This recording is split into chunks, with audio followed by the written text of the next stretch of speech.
sobre Aristófanes y sus comedias. Primeramente, pues conservamos 11 comedias.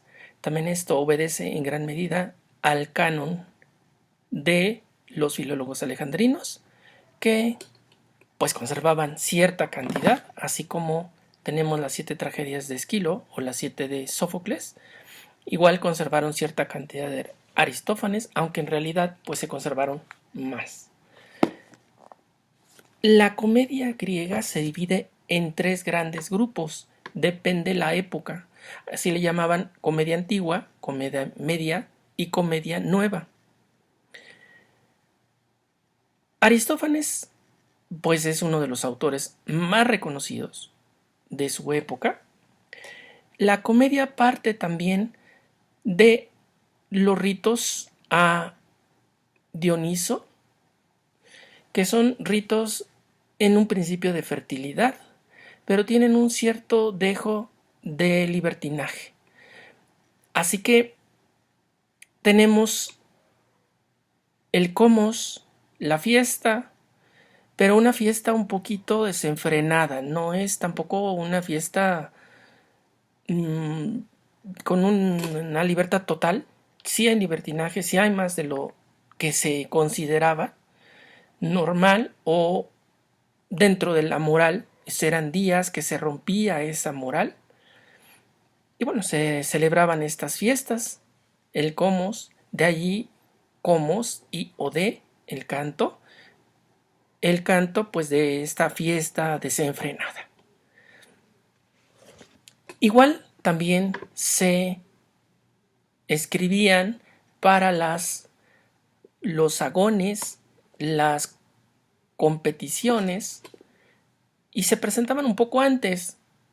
Se elegían las que se consideraban pues mejores y eran las que competían. Nunca se presentaban infinidad de comedias o tragedias, era un número limitado y entre ese número limitado era que se competía. Pues bueno, Aristófanes retoma temas interesantes porque en ocasiones pues rompe precisamente por este hecho de libertinaje con las costumbres, las pone de alguna manera en tela de juicio. De allí las tragedias,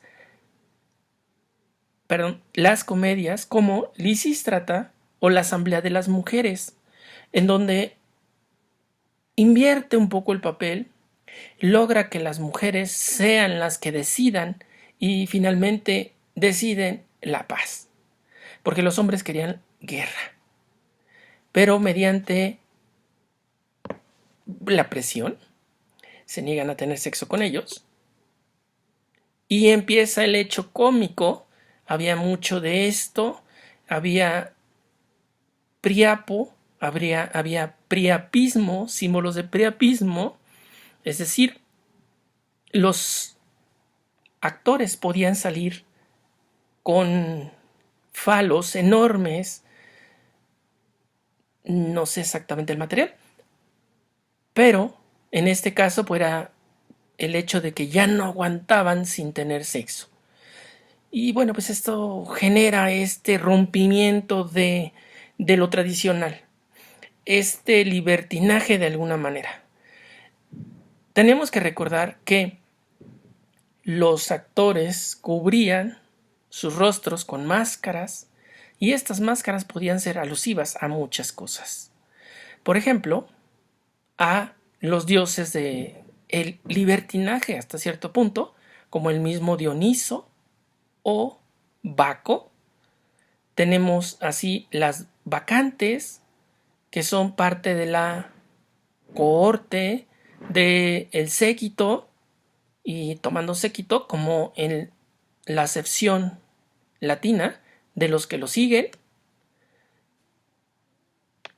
Tenemos estas bacantes de Baco, de las Bajai en griego, que pues también se ven en Eurípides, por supuesto tratadas de otra manera.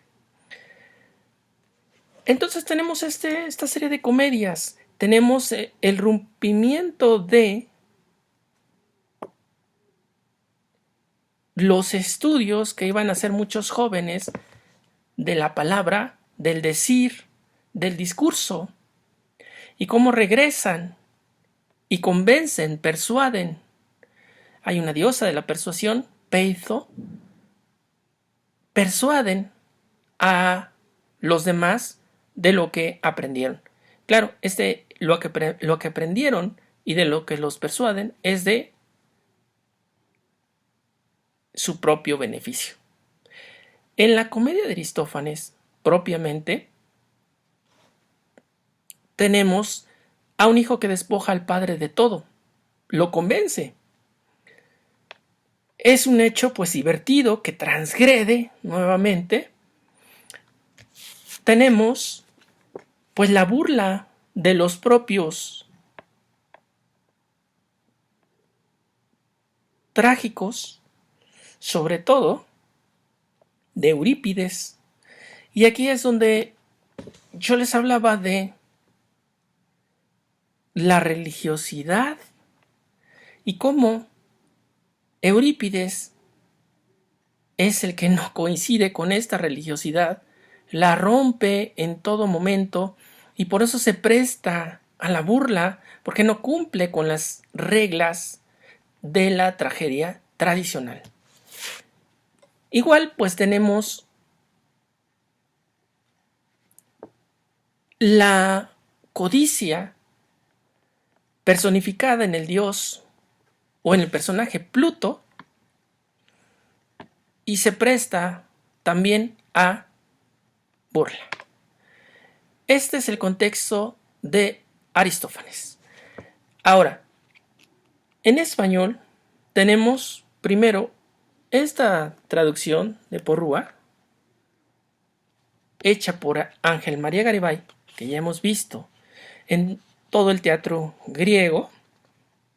La primera edición es de 1967. Existen 3 volúmenes para Gredos. Yo nada más tengo este, que incluye los acarnienses y los caballeros. Y la traducción es de Luis Gil Fernández. Existe esta otra. La mayoría solo incluye unas pocas de las comedias. En este caso, las nubes, las ranas, Pluto o la riqueza. Y fueron traducidas las comedias por Julio Pali Bonet. Esta es la edición de Bruguera. Esta es de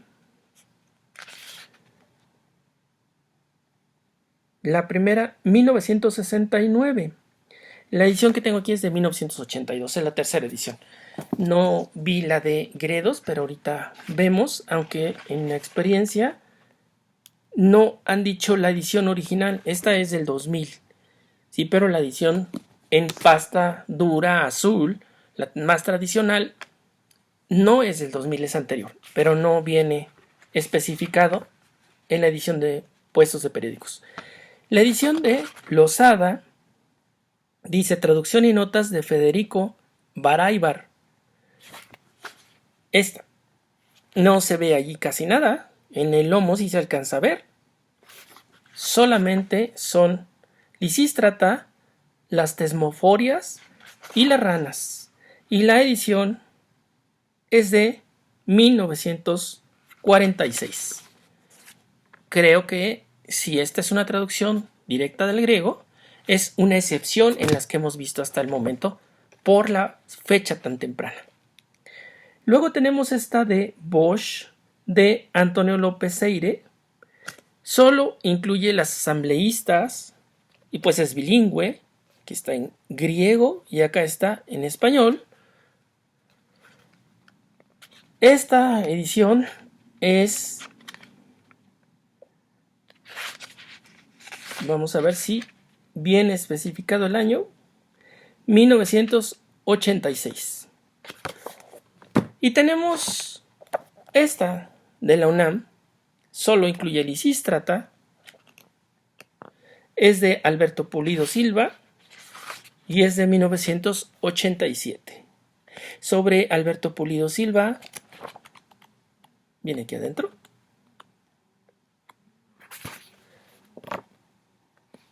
Habría que decir algunas cosas, pues es un filólogo mexicano que, hasta donde yo sé, dio clases muchos años en preparatoria, era investigador del Centro de Estudios Clásicos de la UNAM y hizo una traducción de la Ilíada, que fue publicada, no sé si fue la primera vez, pero parece que sí, en una colección 100 del mundo, editada por Conaculta. Finalmente, tenemos este trabajo, el texto escénico de las ranas de Aristófanes de Carmen Chuaki. Esta es de 1996. Y bueno, no es la traducción, es el estudio de un montaje escénico de las ranas de Aristófanes.